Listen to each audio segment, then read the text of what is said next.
Good morning, everyone. Today we're going to review for our final reading assessment next week. So I'm going to go over the question structure, the structure of the exam, and I'm going to go over a little bit about what the passages are going to look like and what you should look for when you're taking the test. So let's get started. Okay, so right here, this is not your test, but this is an idea of what your test is going to look like. So I want to go over the structure of the test and how you can approach each section. So the first section, you're going to be given three snippets of text here, and you're going to be asked to identify what genre of literature is being depicted here. So we've talked about poetry, we've talked about memoirs, and we've talked about fiction. So in the first one, we've got here the old farmhouse stood silent under the stars, its windows darkened like a watchful sentinel.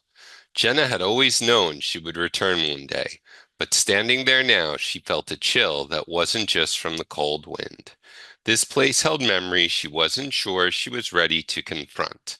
So, this certainly, if this was written in the first person, I think this might be a great example of a memoir. Um, I can see it's not poetry, but I see it's written from the third person, Jenna, she. So I'm gonna say this is an example of a fictional narrative. The next one says, we used to spend the whole summers at the lake house. So right away I see that first person pronoun, we, my grandpa, and I. So I know this person is sharing a story here. So I think this is an example of a memoir. And here, the river weaves through the valley, its waters whispering secrets to the stones below. Trees bend toward it, swaying in time with the current's slow, steady rhythm. Moonlight flickers on the surface, dancing with the night. So, this could be a really beautiful description of a setting that we see in a fictional narrative or a memoir.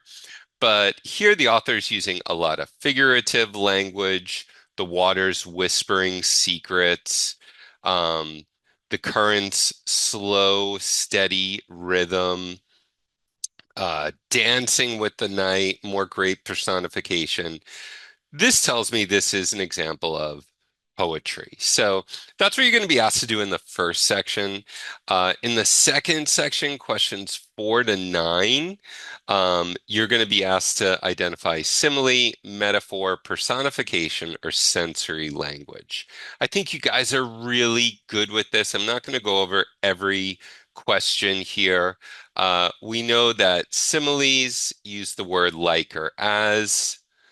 Metaphor compares two things, two unlike things, just as a simile does, but it doesn't use the words like or as. It says something is something else.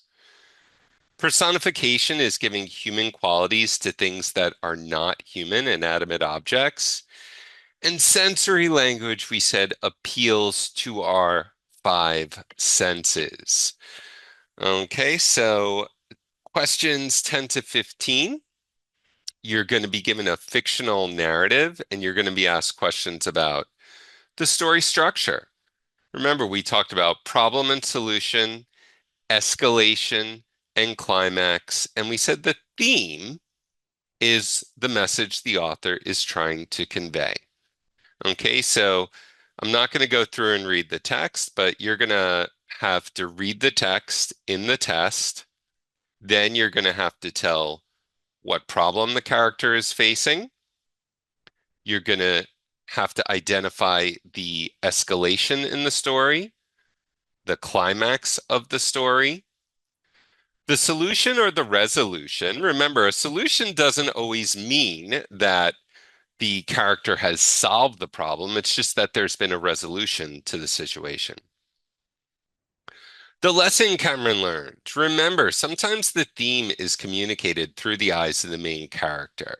So when the main character learns a lesson, the audience better understands the theme of the story. So we're being asked here, what lesson does Cameron learn? The author is conveying a theme here. And how does Cameron's coach help him after the race?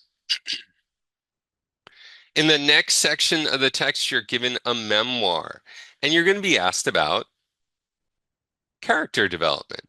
Remember, we talked about three ways we develop our characters: dialogue, description, and reaction. Okay, so how does the description of the corner store help set the scene? So here we're being asked about setting and description. Okay, so, and this is how the setting contributes to the mood. So here we're being asked about character traits by the narrator reminiscing about childhood. So this is based on the narrator's actions, or the character's actions. Here we see an example of character development through reaction. Um, the narrator's handling of a memory associated with the store, say about his character, more about character development. In questions 21 to 30, you've got 10 questions on poetry and poetic devices. This is really simple. We know our 575 pattern is our haiku. What type of story, what type of poem tells a story with character, setting, and plot? We know that's a narrative poem. Narrative is a fancy word for story, right? Uh, what figurative language is used in the phrase, the leaves danced in the wind? Well, I know leaves don't dance, so that to me is an example of personification. What type of rhyme scheme is present here? Blue, tall, flew, fall. Okay, so I've got A, B, A, B, right? We've talked about rhyme scheme. So you're going to be asked, given an example of rhyme scheme and asked to identify it. Her laugh was a sweet melody. It doesn't say it's like, it was. So that's a metaphor. What type of poem typically uses humor? 5 lines and an AABBA rhyme scheme. That's a limerick. What type of figurative language is used in time flew by as we laughed and talked? Okay, time doesn't fly. That's an example of personification. What poetic device is characterized by the repetition of the same consonant sound at the beginning of several words? That's alliteration. The repetition of vowel sounds within words, and it doesn't have to be just within words, it can be at the beginning of words, such as the rain in Spain, is an example of assonance. The phrases bang, clang, and whiz are examples of onomatopoeia. In 31 to 35, you're given a short narrative and you're asked to identify and answer questions about the protagonist and the antagonist and perhaps the interactions that they have. So, how does Maya's presence impact Eva? What's their conflict? Who's the protagonist? How does Eva's character change? And what's Maya's role? So you're being asked to identify their roles and how they interact. And finally, in the last section, you're being asked about alliteration, assonance, and consonance. You're being asked to identify each of those. I think you guys are going to do an absolutely terrific job on the test. If you have any questions, you can always reach out to me via Signal, and I will see you guys next Saturday in the exam.